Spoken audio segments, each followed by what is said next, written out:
O que foi semeado entre os espinhos é o que ouve a palavra. Porém, os cuidados deste mundo e a fascinação das riquezas sufocam a palavra e fica infrutífera. Mateus 13, 22. Tema da semana: vejo, quero, pego. Está no ar o programa Lições da Bíblia dessa semana, segunda semana de 2018. Você que está nos acompanhando sabe que estamos numa nova temporada com um novo tema, um tema muito prático, muito interessante.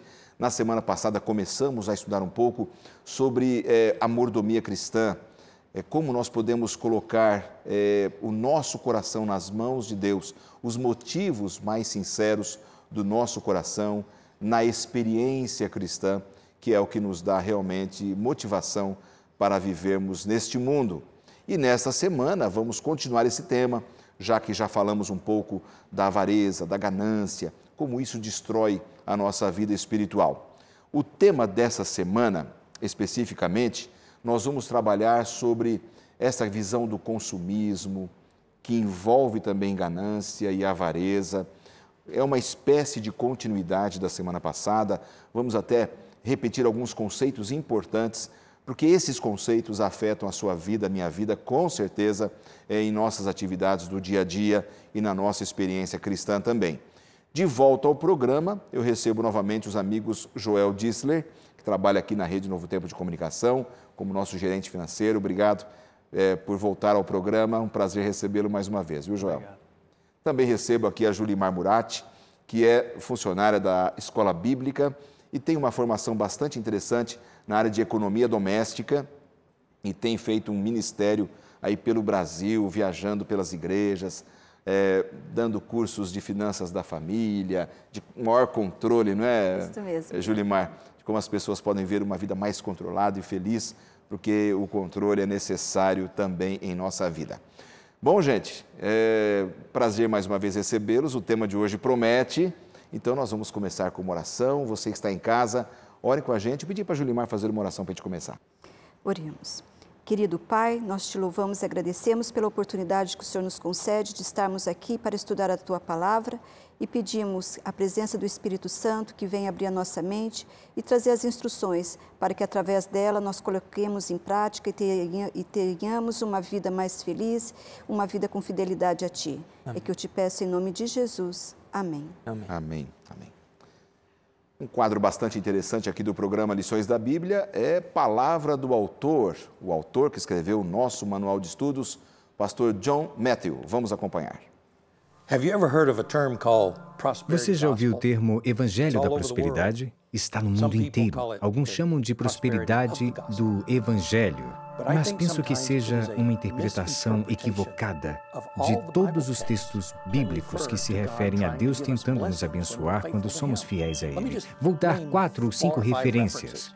Malaquias, capítulo 3, versículo 10, Mateus 25, 13 a 30, João 10, 10, Filipenses 4, 19, 1 João 1, 2. Todos os autores que acreditavam no Evangelho da Prosperidade têm seus textos mal interpretados para os fins que o leitor deseja. Por que fazem isso? Porque acreditam que se dou, tenho garantia de retorno, o que torna a Bíblia um contrato. Mas quero lembrá-lo de que a Bíblia não é um contrato, é uma promessa do que Deus vai fazer por nós. Ele não está muito interessado se você é pobre ou rico, ele está interessado em seu coração, sua atitude e as decisões que você toma. Deixe-me dar 2 exemplos que ilustram que o Evangelho da Prosperidade é falso. O primeiro está no Antigo Testamento, um homem chamado Jó, que tinha riquezas e família, era provavelmente o homem mais rico do leste, mas perdeu tudo. E disse, Deus, se você me tornar escravo, ainda assim o servirei. Mas algumas pessoas dizem, bem, a fé dele foi quebrada. A fé de Jó nunca foi quebrada. Se você não tem todas essas bênçãos, as pessoas que creem no Evangelho da Prosperidade afirmam que a sua fé está quebrada, mas o que Deus quer saber é se quando ele voltar haverá fé na terra. terra. Jó é uma resposta ao ensinamento do Evangelho da Prosperidade. Eu gosto muito do próximo. Ele é o último. A ilustração é Jesus. Quando ele veio a essa terra, ele era pobre. Na verdade, ele deixou toda a sua riqueza no céu. Ele é dono de todo o universo.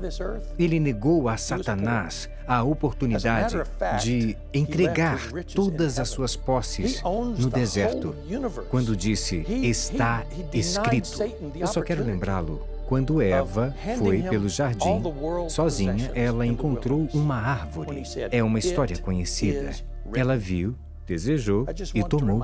Tem uma outra pessoa, seu nome é Acã. Ele viu uma vestimenta babilônica e desejou e a tomou.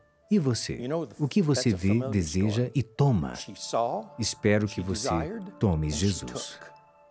Muito bem colocado aí pelo pastor John, os conceitos importantes da temática dessa semana. O tema do nosso manual de estudos, que eu tenho aqui em minhas mãos, você pode ter acesso às informações deste manual em nosso blog, novotempo.com/lições da Bíblia, sem o cedilha e sem o tio, você vai ter acesso a respeito deste material, que é bastante legal você ter em suas mãos para acompanhar e a nossa conversa aqui fazer mais sentido para você, tá bom?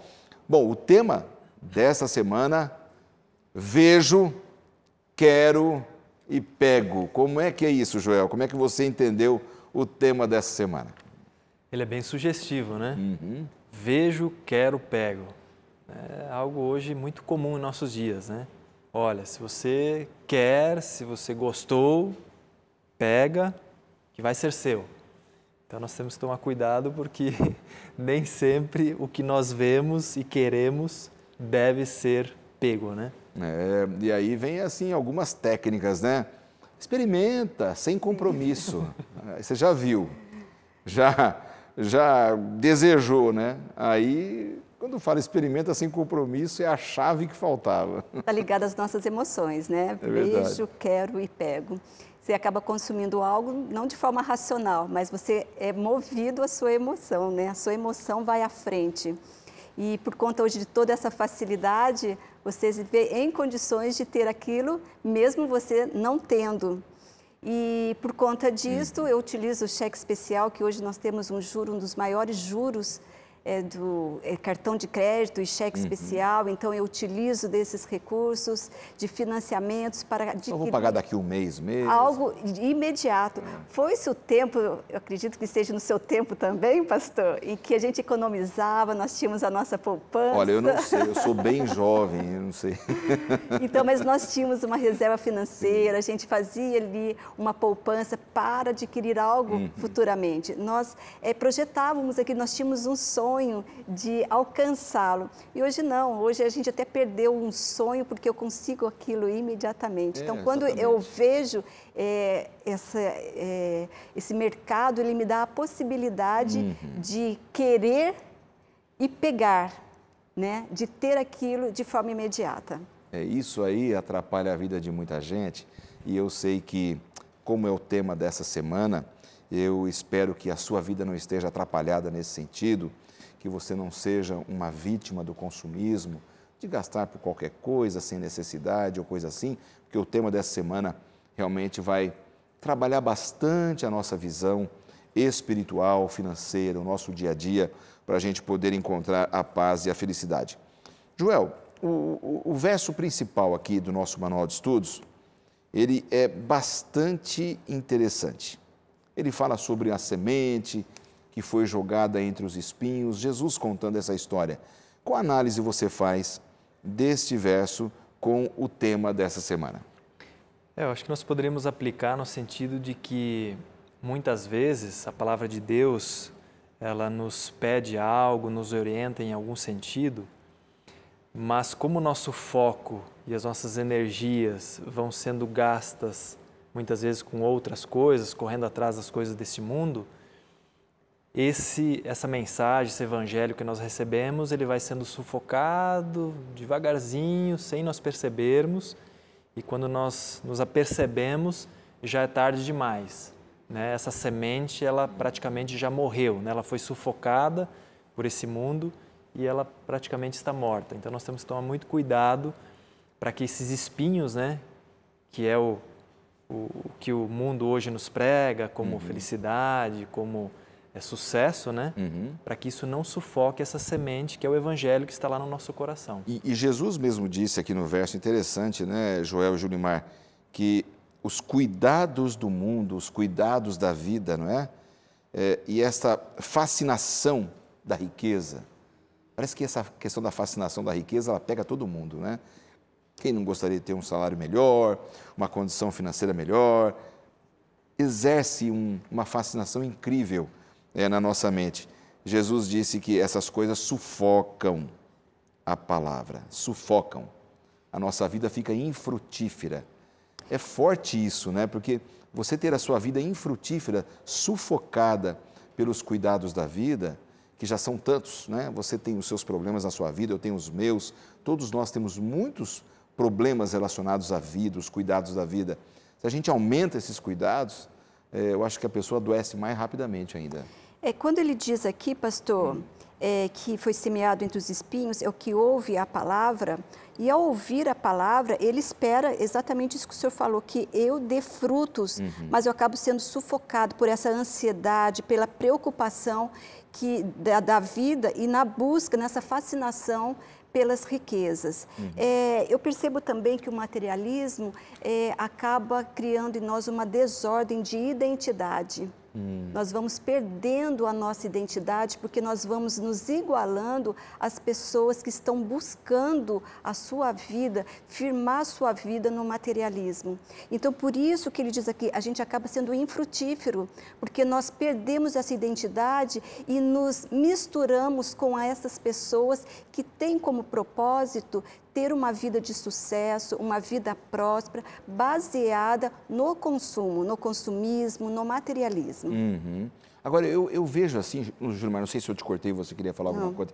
Veja, eu vejo um detalhe muito importante nisso que você falou, que gera uma desordem na vida da pessoa, e é fato, há pessoas que precisam até de um tratamento com um conselheiro, ou matrimonial, para ajustar o casal, a família, ou um conselheiro na área financeira, ou até mesmo um psicólogo, que a pessoa ela fica completamente desestruturada em busca do consumo, que ela se torna doentia, ela não consegue viver sem consumir. Exatamente. Assim como nós temos os grupos de apoio, o AA para alcoólatras anônimos, para os narcóticos anônimos, nós também já temos grupos de apoio para as pessoas consumistas, que é chamada de oneomania.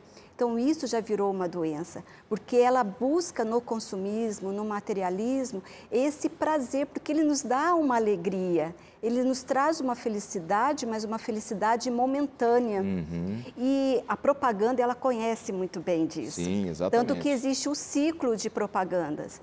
Ela oferece um produto no mercado e você, sendo fascinada por aquele produto, e a gente pode dar um exemplo do nosso dia a dia, lança um celular. E eu olho para aquele meu celular antigo, e nós chamamos de obsolescência perceptiva e programada, porque isso, as empresas já trabalham com isso. Eu olho para aquele celular, ele já não é mais tão moderno, ele já tem um formato diferente do que aquilo que o mercado está oferecendo. Então, eu vou nessa busca e acho que eu vou ser feliz se eu tiver aquele celular. Só que isso já é programado. Uma vez que o mercado lança um produto, ele já tem lá na agulha lá um outro produto para ser lançado daqui a alguns meses. Para estimular o seu desejo de ter, exatamente, seu consumismo. Aí quando eu olho aquele produto que eu ainda estou pagando, porque para eu adquirir um produto novo, eu tive que parcelar, eu tive que usar o cartão de crédito, e eu ainda estou pagando, aí o mercado já lança um produto novo. E aquilo já me traz uma insatisfação. Aquele desejo de eu ter, que me traria felicidade, ela foi tão rápida que agora eu preciso adquirir outro produto. E assim é um ciclo. Agora, sabe o que me preocupa, Joel? O que me preocupa é que quando isso entra no campo espiritual, entendeu? Eu queria que você conversasse um pouco com a gente sobre o perigo da gente transferir essa visão de consumo para a fé.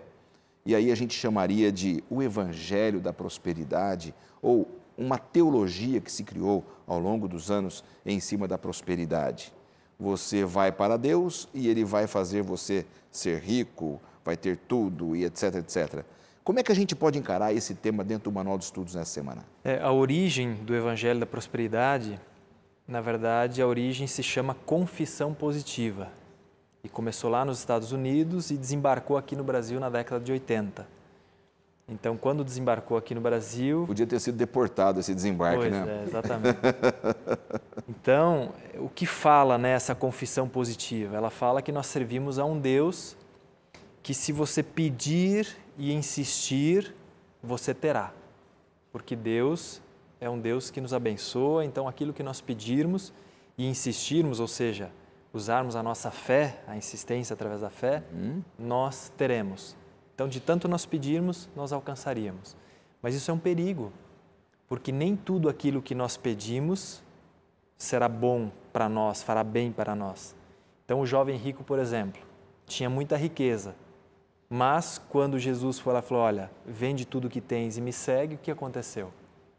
A riqueza falou mais alto no coração dele. A riqueza falou mais alto. Então, para o jovem rico, a riqueza não era algo que fazia, né, bem para ele. Então, da mesma forma, a nossa vida.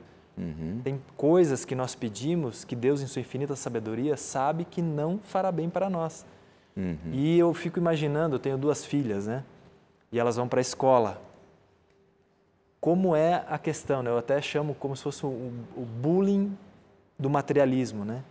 As crianças hoje sofrem isso todos os dias, porque se elas chegarem na escola em determinada idade e não tiverem o celular da marca A ou B, não estiverem vestindo um tênis da marca tal, elas sofrem bullying, elas não são aceitas. Porque parece-me que a sociedade hoje, para que você seja aceito, você tem que ter ali o pacote básico, né? Como se fosse o carro, né? Você precisa ter aquele pacote básico. Se você não tiver aquele pacote básico, não é carro. Aí uma criança como essa cresce e vai a uma igreja, por exemplo, e lá está o líder religioso dizendo que você, se você fizer isso ou fizer aquilo e der um cheque ou um valor financeiro, Deus vai te abençoar, você vai ter aquele carro do seu sonho, o celular do seu sonho, o apartamento do seu sonho, a fazenda do seu sonho, o avião do seu sonho. Ela vai pensar, está aqui a solução dos meus problemas. Está aqui, encontrei. Encontrei, exatamente. É um perigo associar essas coisas à fé. Isso é pecado, não é esse o conceito bíblico a respeito da prosperidade, essa associação da fé com o consumismo. Isso é danoso para a vida espiritual de uma pessoa e é inaceitável. Não é bíblica essa mensagem. É claro que Deus abençoa, não é, Julimar, a pessoa que é fiel, é um resultado, mas não é uma barganha com Deus, não é uma troca. Falou, ó, eu vou te dar, mas você me abençoa, senão nunca mais eu vou naquela igreja. Não é isso. Deus te abençoa pela tua sinceridade, a tua integridade, a tua honestidade, não é? Pela tua fidelidade, mas como um resultado, uma consequência. Né? Não é para você fazer uma coisa antes para Deus te dar depois. Você faz essas coisas porque Deus já te abençoou.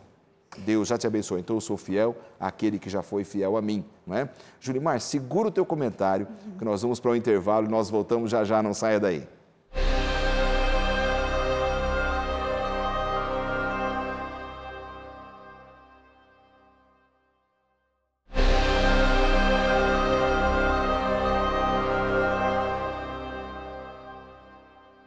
Já estamos de volta com o segundo bloco do programa Lições da Bíblia dessa semana. Estamos conversando sobre um tema muito interessante, a influência do consumismo na vida espiritual de uma pessoa, como nós temos que cuidar bastante com isso.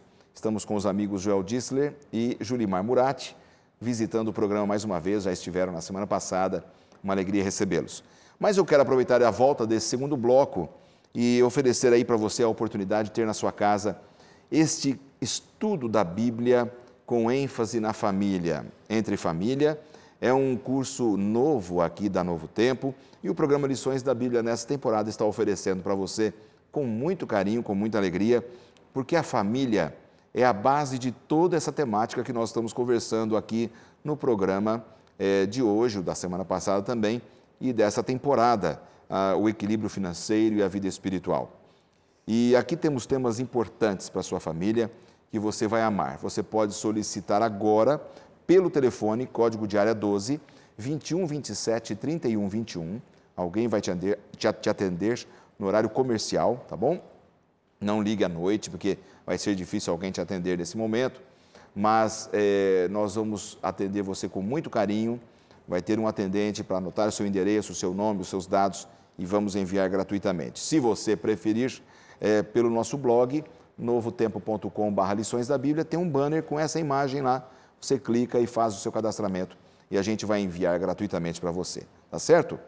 Bom, meus amigos, Julimar, você ia fazer um comentário agora há pouco, justamente naquela visão de associar aí, eu acho que era isso que você ia falar, associar essas promessas espirituais em cima de questões financeiras. É um estímulo ao consumismo dentro da própria religião, né? E eu acabei te cortando e eu te dou a oportunidade agora para falar.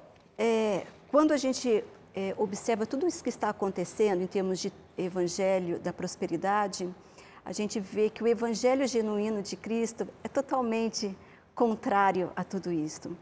Porque nós reconhecemos que tudo que eu tenho provém de Deus. E se isso provém de Deus, eu tenho como compromisso de abençoar também outras pessoas. E ao abençoar e contribuir com a obra de Deus, eu vejo que é uma graça imerecida. Porque por mim mesma, eu não faria isto. Porque a natureza humana, ela é egoísta.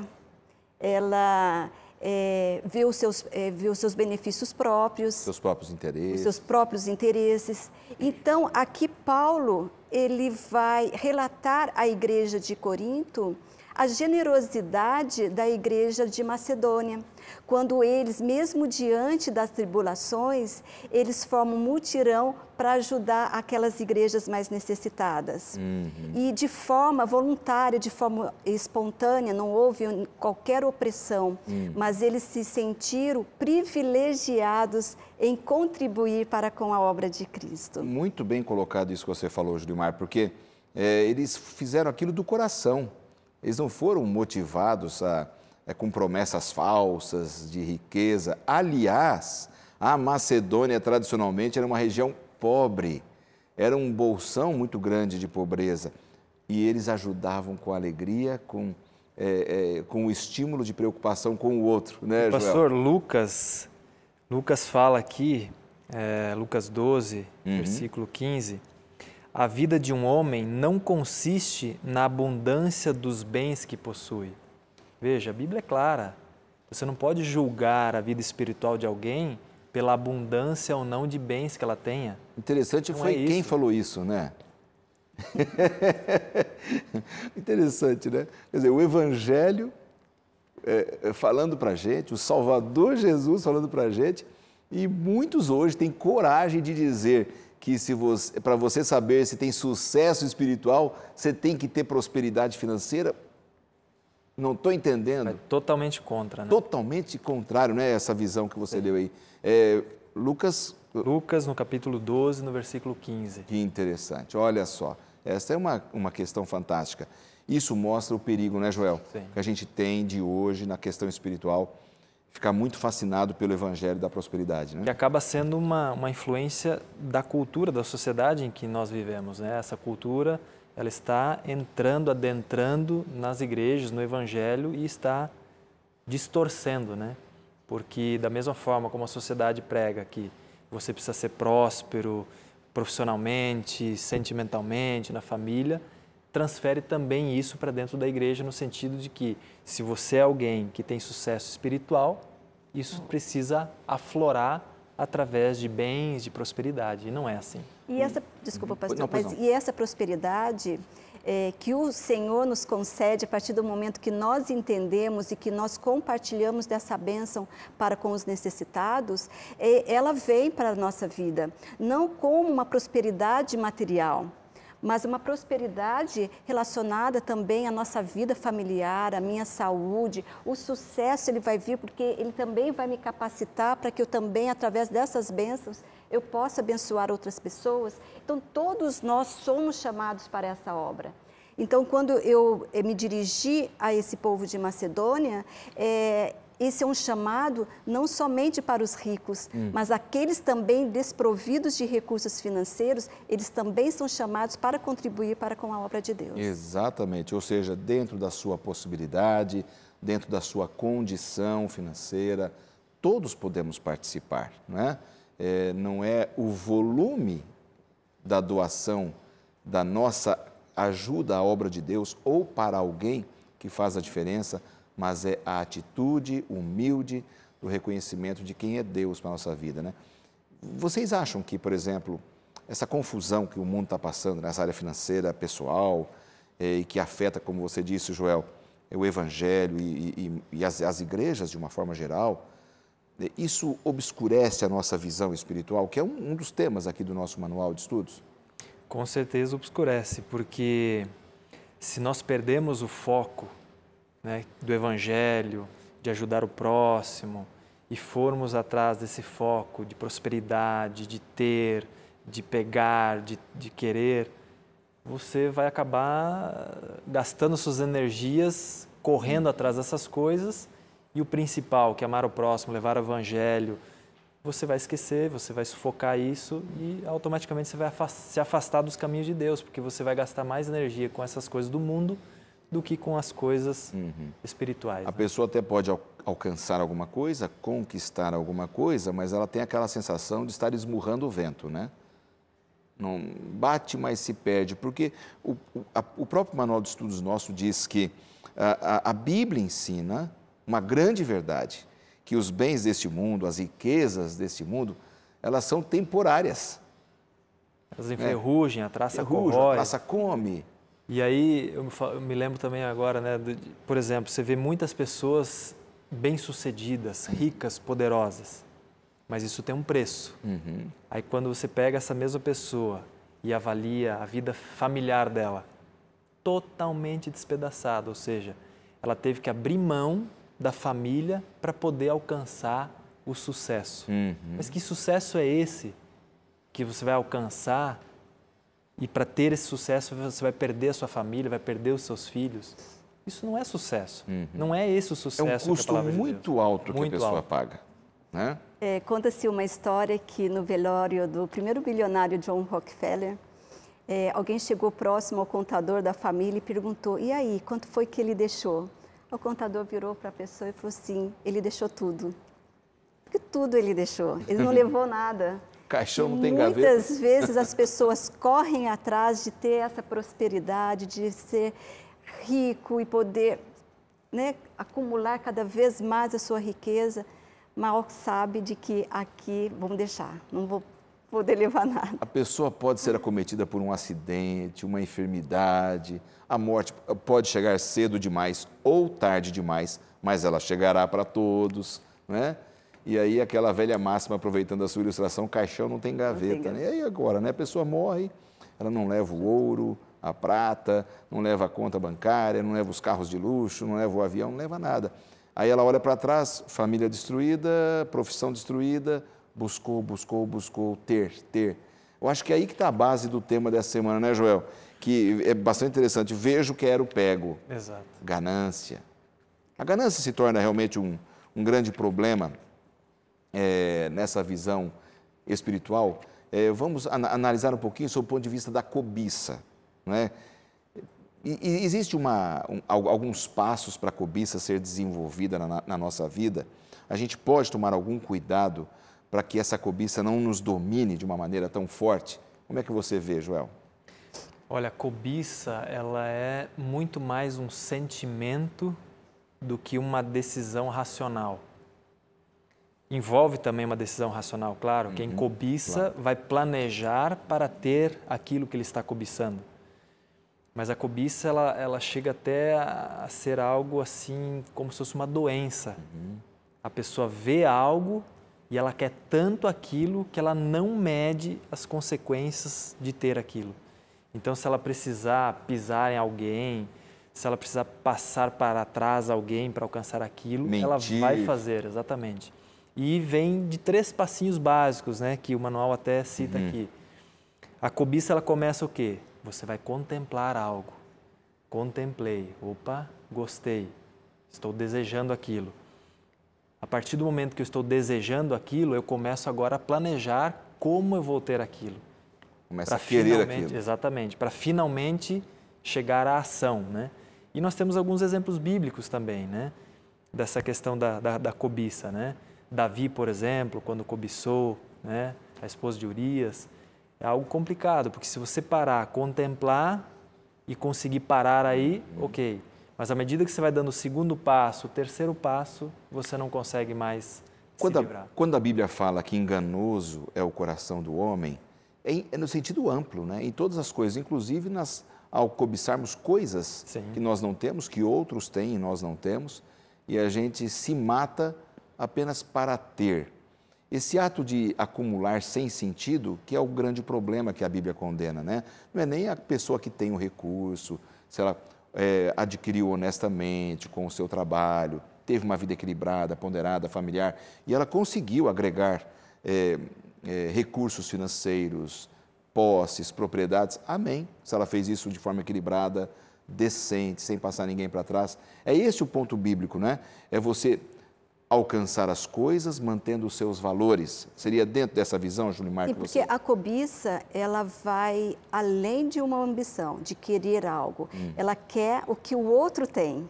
Tanto que isso faz parte é o 10º mandamento de Deus, não cobiçarás a casa do teu próximo, não é? Então, isto é de A gente resume hoje como inveja, né? A pessoa cobiça, ela começa a ter inveja do outro, do vizinho, de um parente. Por que ele tem ou não tenho, né? É de fórum íntimo. Você pode olhar para uma pessoa e você não identificar de que ela é uma pessoa cobiçosa. Ela pode ter uma auréola de santidade, mas o coração dela está encharcado de cobiça. E o primeiro relato que nós temos na Bíblia foi a queda no Éden, de que um produto foi oferecido, né? Foi desenvolvido em Eva o desejo de ter algo de que não pertencia a ela. E ela já tinha tudo aquilo para desfrutar. Então, ela queria algo mais, ela queria ir além e quis ter algo que não lhe pertencia. Então, a cobiça está com essa base de você querer ter o que não te pertence. E Eva queria ter uma coisa boa, né? Era um fruto, uma coisa que faz bem para a saúde e tal, mas por trás do fruto tinha uma promessa que ela desejou ter, né? Ser igual a Deus, tal. Aí desperta nela o sentimento de querer a todo custo, enquanto ela não tivesse aquilo. E não mede consequências. Não mede consequências. Nós temos também, no exemplo na Bíblia, o rei Acabe. Por mais riquezas que ele tivesse, ele ainda queria a vinha de Nabote. Tanto que fez para conseguir essa vinha, né? Pois é. E é o que acontece hoje no nosso mundo, né? Muitas vezes nos oferecem, né? Coisas, né? A publicidade nos oferece bens, né? Vendendo uma ideia de que aquilo só trará benefícios, só flores. E, na verdade, não é bem assim. Então, muitas vezes você pretende algo, quer muito alguma coisa, chega até a cobiçar aquilo, e depois que você tem, você vê que não era aquilo que te venderam. Aquela propaganda foi falsa. Não preencheu. Exatamente. Além de não preencher, ela ainda não te explicou o que iria acontecer depois que você tivesse. Mas aí vem um ciclo, né? Meio vicioso, assim, a gente pode usar esse termo, porque não sei se você em casa tem essa sensação, como eu tenho. A pessoa luta, ela vai, compra, se endivida, ela a todo custo, ela supre o desejo da sua cobiça, da sua ganância, da sua inveja. Ela fala assim, eu pensei que fosse mais. Daqui a pouco vem um outro desejo para substituir. A gente vive uma luta de desejo em desejo, até o último desejo, Julimar. Como é que é isso? Pastor, você já passou por aquela experiência de trocar o carro? E toda hora você abrir a janela e ver o carro que você trocou. Aquilo ali dura alguns dias, mas depois passa. Aí a pessoa quer outro. Quer outro. E isso acontece com as crianças também. Isso já está aqui no nosso meio. Verdade. Com as crianças. Eles querem um brinquedo e os pais se sacrificam. Eu vejo em algumas famílias que eu acabo conversando, o filho quer o celular de última geração, a família se sacrifica, muitas vezes deixa de pagar uma conta ali para atender suas necessidades e faz uma dívida para poder comprar o celular. Justamente o que o Joel estava falando, por conta dessa pressão que as crianças sofrem, desse bullying que eles estão sofrendo. E a família acaba se sacrificando para atender esse desejo. Então, é um cuidado que nós temos que ter, mas é um desafio muito grande, porque nós estamos vivendo neste mundo. Por mais que nós estejamos com o nosso olhar fixo no céu, por tudo aquilo que o Senhor tem para nos oferecer e que os nossos olhos não veem, nós estamos com o nosso olhar neste mundo. Então, o grande desafio de nós cristãos é viver neste mundo sem estar e ser contaminado por ele. É um grande desafio esse. Esse é um grande desafio e eu acho que essa tem que ser a nossa oração, né? Para que a gente não seja, assim, uma vítima de toda essa situação. A gente vai para mais um intervalo, vocês não saem daí, porque nós voltamos já já com o terceiro e último bloco do Lições da Bíblia dessa semana.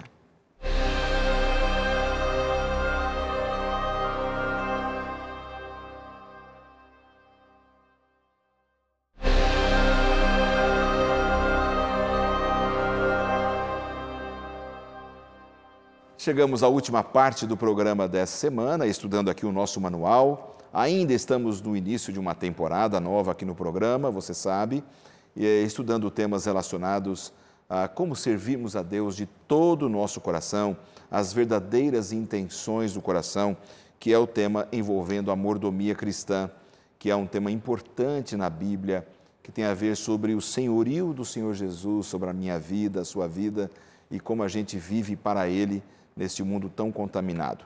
O tema da semana passada e desse tem a ver com um monte de coisas.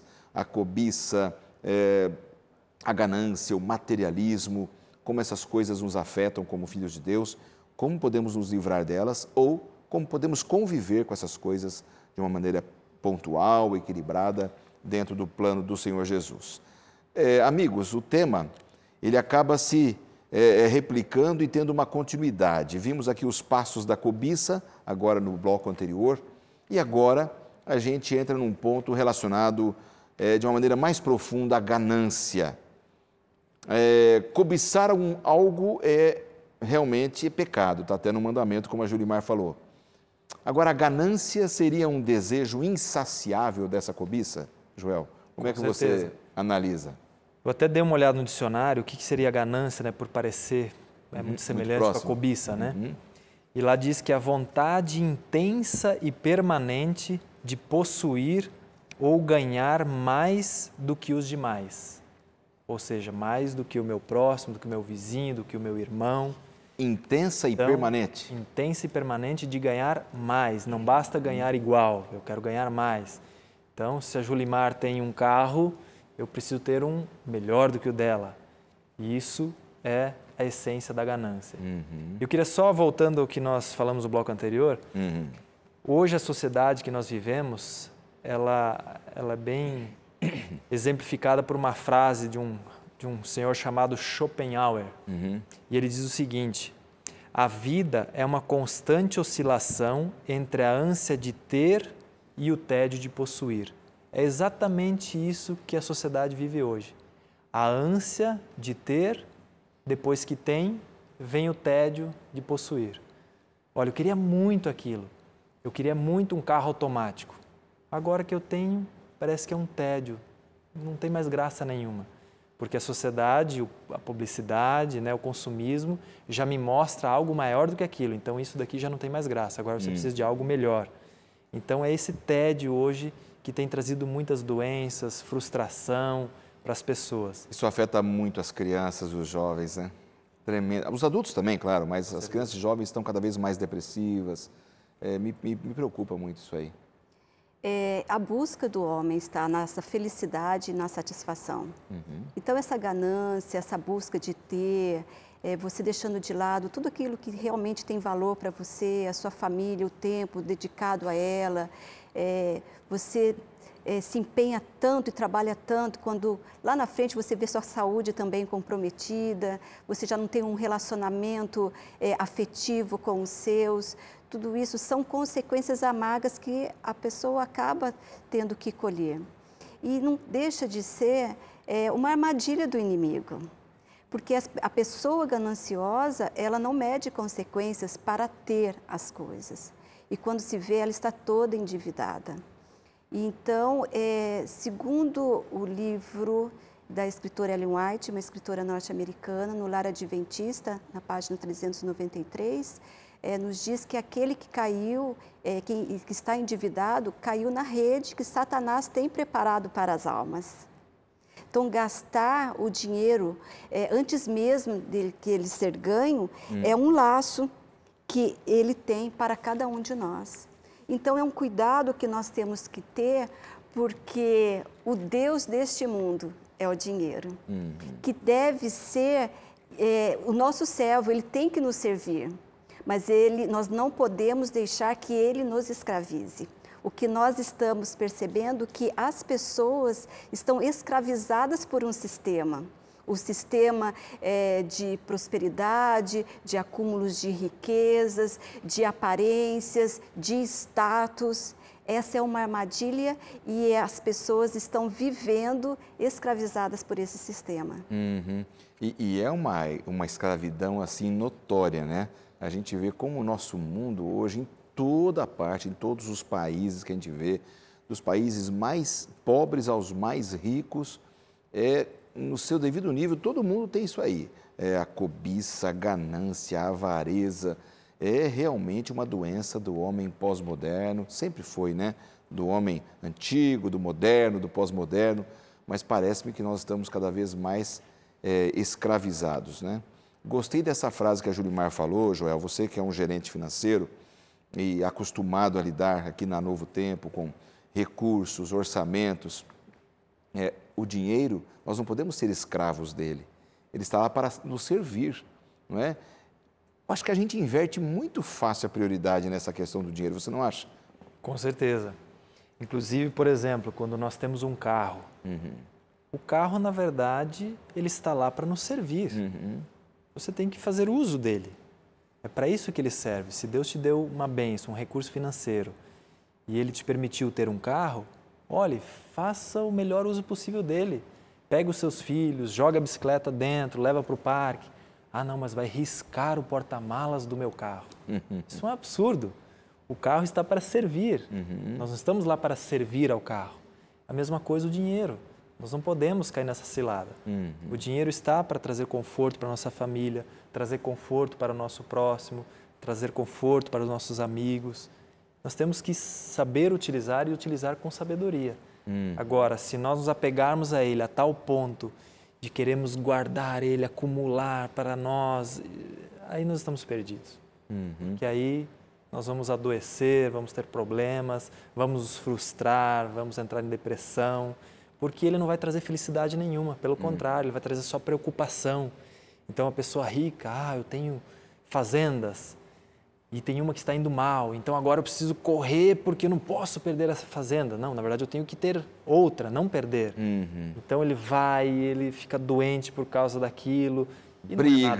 Briga, exatamente. Alguns tiram a vida do outro por uma série de dificuldades, as emoções todas. Ou seja, não alteradas. Mede as consequências para poder continuar tendo aquilo ou se não acumular ainda mais. Só não mede a consequência, isso mesmo. Pastor, nós estamos estudando nesse trimestre mordomia, motivos do coração. Nós estamos falando muito em materialismo, muito em dinheiro, como sendo o Deus deste mundo. E é importante falar que o dinheiro em si, ele é neutro. Mas quando Paulo fala em 1 Timóteo que o amor ao dinheiro é a raiz de todos os males, é a maneira com que eu lido com o dinheiro. É o amor que eu tenho por ele. E então ele acaba sendo meu Deus. E um Deus que vai trazer sérias consequências para a minha vida, porque ele não tem nada para me oferecer, a não ser sofrimentos e dores. Então, por isso o nosso olhar não neste mundo, porque tudo aquilo que nós conquistarmos aqui, um dia será queimado, um dia nós deixaremos, mas nós temos que ter o nosso olhar fixo no céu, sabendo que o Deus que nos aguarda, Ele está aqui conosco, provendo tudo aquilo que nos é necessário. E cabe a cada um de nós, como cristãos, entender de que essa bênção que nós recebemos, ela tem que ser para nosso sustento, para atender as nossas necessidades, para ajudar as pessoas necessitadas e para o avanço da obra, para que o Senhor volte mais rápido. Essa é uma visão muito boa, viu, Joel? Porque é o seguinte... Na verdade, quem deixou a riqueza no mundo foi Deus. Com certeza. Né? O ouro, a prata, Ele deixou para o nosso benefício, né? E isso é muito importante. Na verdade, essas coisas são neutras, elas têm valor. Esse valor foi agregado pelo ser humano. Aquilo que era para enfeitar o mundo passou a ter um valor dado pelo homem, né? Mas aí que está, é a visão que a gente tem sobre essas coisas que devem estar centralizadas no Evangelho para a gente não se perder, né? Eu acho que esse é o ponto principal aí.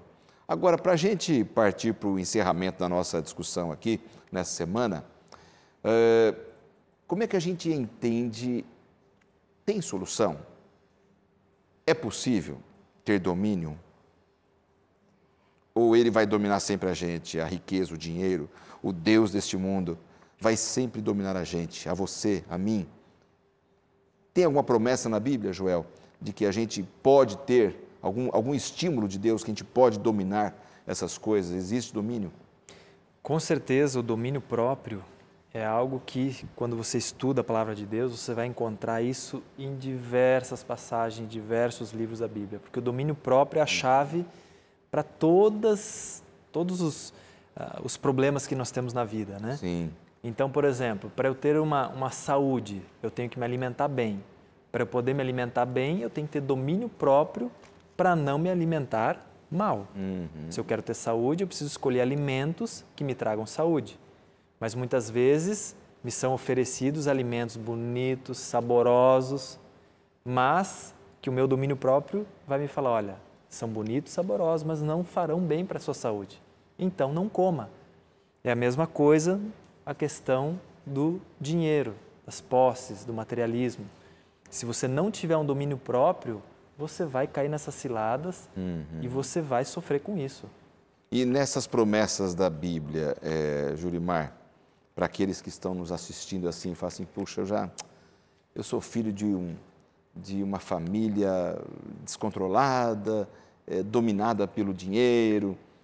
Que promessa da Bíblia a gente poderia dar para essa pessoa nessa questão do domínio próprio? Porque isso é muito importante, não é? Estamos levantando problemas, mas será que tem solução? A gente crê que sim, né? Mas onde teria essa promessa de que a gente pode buscar um controle maior? Foi em 2 Pedro que tem o verso que o homem é escravo daquilo que o domina. Então, é o momento de nós revermos a nossa vida e sabemos que hábitos que são prejudiciais para a nossa vida. Uma vez que eu identifico esses hábitos e tenho desejo de mudar, eu sei que por mim mesmo eu não sou capaz. Eu preciso da presença do Espírito Santo, eu preciso pedir essa ajuda. E Deus nos considerará com certeza, porque Ele diz, se você tem falta de sabedoria para lidar com as questões do seu dia a dia, com os seus relacionamentos, com a sua vida financeira, com a sua saúde, venha até mim e peça, porque eu sou generoso e concedo isso a você. Então, se nos falta sabedoria, nós temos que colocar essa nossa situação nas mãos de Deus e pedir a sabedoria para que nós possamos lidar com essas questões. Agora, por exemplo, nós trabalhamos aqui na Novo Tempo, os amigos estão acompanhando a gente em casa com as suas atividades. Vocês acham que pessoas mais controladas poderiam ser mais proativos e ajudar com alguns conselhos aqueles que são mais descontrolados? Ou a pessoa descontrolada deve primeiro pedir ajuda? Seria mais ou menos como aquele que é viciado em drogas e que enquanto ele não se conscientizar de que ele está acabando com a vida dele e pedir ajuda, não tem como ajudar? Seria nessa linha ou é diferente? Dá para a gente se intrometer ou é necessário a pessoa pedir ajuda, Joel? Você já tem ajudado pessoas com essa visão de controle financeiro aí. Deus nos dá sabedoria. E utilizando a sabedoria que Deus nos dá, nós podemos sutilmente, ajudar a pessoa. As pessoas que são mais próximas a nós, que nós temos mais intimidade, essas nós não precisamos aguardar que nos peçam ajuda. Se é alguém que eu amo, que eu tenho intimidade, que é meu próximo, é minha obrigação ajudá-la. Um filho, por exemplo, se eu identifico num filho que ele não tem domínio próprio, eu como pai tenho a responsabilidade de trabalhar essa característica nele, para que ele tenha domínio próprio. E com a ajuda de Deus, estudando a palavra, com certeza nós teremos êxito.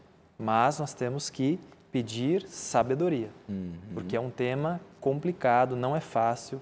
Quando a pessoa se encontra numa situação como essa, com falta de domínio próprio na questão da alimentação, com falta de domínio próprio no gerenciamento de suas finanças, não é fácil, mas com sabedoria é possível. Na sua realidade, você encontra muitas famílias assim, precisando de ajuda, né, Julimar? Você tem viajado pelo Brasil dando assim palestras nas igrejas, né? Acho que você tem tido boas experiências para ajudar famílias aí. É porque chega num momento, elas não conseguem resolver por elas próprias, elas têm que buscar essa ajuda, né? E cabe a nós, com a nossa experiência, orientá-las. É difícil, pastor, muitas vezes, a pessoa também vir pedir ajuda, porque ainda existe o orgulho, ela não quer revelar para o outro de que ela está com dificuldade, né? Mas como empresa, a empresa também tem como responsabilidade, porque ela acaba comprometendo toda ali a sua produtividade. Então é o momento também de chamar a pessoa, conversar, saber o problema que ela está enfrentando e deixar aberto para que ela possa aceitar esta ajuda. É possível a pessoa alcançar o domínio próprio, para a gente poder encerrar? Só para a gente deixar bem claro para quem está em casa. Gálatas. É possível ter esse domínio próprio? Como é que a gente alcança? Pois é, Gálatas, no capítulo 5, verso 24, fala: "E os que são de Cristo Jesus crucificaram a carne, com as suas paixões e concupiscências. Se vivemos no Espírito, andemos também no Espírito. Não nos deixemos possuir de vanglória, provocando uns aos outros, tendo inveja uns dos outros." Ou seja, aonde nós conseguiremos viver no Espírito? Buscando a palavra de Deus, buscando a ajuda de Deus, estudando a palavra dele, orando. Assim nós conseguiremos viver no Espírito. E dentro do fruto do Espírito está, né? Exatamente, o texto anterior vem falando exatamente sobre os frutos do Espírito. Ou seja, com a ajuda de Deus eu consigo. Sem a ajuda dele é praticamente, ou seja, é impossível. É isso aí. Então, meu amigo, minha amiga, se você está vivendo um momento difícil na sua vida, a ajuda vem de fora. É de Deus ou de alguém que possa te orientar com um posicionamento pessoal bem firme daquilo que Deus pode fazer na sua vida nesse tema tão especial que é o consumismo, a cobiça e a ganância. Joel, muito obrigado pela participação. Obrigado. Contamos com você em outros momentos. Julimar também. É um prazer. Obrigado pela sua participação. Obrigada. Que Deus abençoe muito a sua vida. E a você também, que Deus te abençoe muitíssimo, que tudo aquilo que a gente falou possa ter servido para você ser um cristão mais feliz nessa vida. A gente se vê na semana que vem.